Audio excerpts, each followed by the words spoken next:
अस्सलाम वालेकुम वीवर्स, आप देख रहे हैं किचन विद मिसेस बिलाल 90। तो जी कैसे हैं आप? उम्मीद करती हूँ आप खैरियत से होंगे।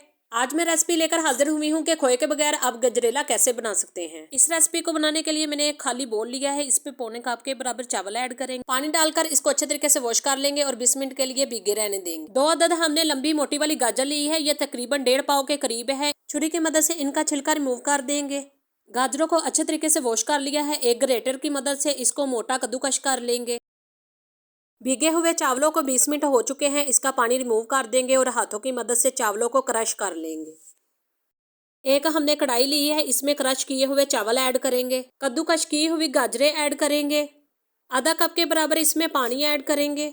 मिक्स करके इसमें एक उबाइल आने देंगे। गाजर और चावल में उबाइल आने के बाद पानी खुश्क हो चुका है। अब इसमें दूध ऐड करेंगे। 2 किलो के बराबर हमने दूध लिया है। दूध हमारा बहुत खालिस है, आप भी कोशिश करें कि खालिस दूध लें। हाई आंच पर दूध में उबाइल आने देंगे। दूध में उबाइल आने के बाद आंच हमने लो कर लेनी है और कैप रखकर इसको 1 घंटे के लिए पकने देंगे। और दरमियान में हम अपना कोई भी काम कर सकते हैं। 10 मिनट के बाद इसमें चम्मच चलाते जाएंगे। आप ऊपर देख सकते हैं कि मलाई की एक मोटी तह बन चुकी है। यही हमारा खोया है, हमने खोया ऐड नहीं करना।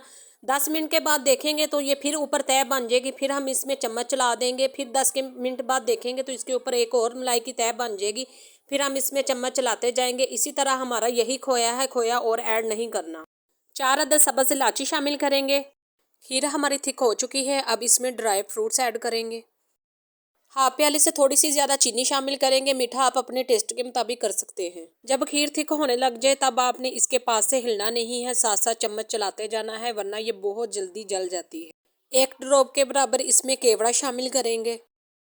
खीर हमारी बिल्कुल तैयार है। इस कंडीशन पर आकर हम चूल्हा बंद कर देंगे। खीर को प्लेट में सर्व करते हैं। तो ये देखिए माशाल्लाह सुबहान अल्लाह, ये बिल्कुल खोए जैसी बनी है। बहुत ही टेस्टी, बहुत ही मज़े की बनी है। आप भी इसे ज़रूर ट्राई करें और घर वालों को बना कर दें।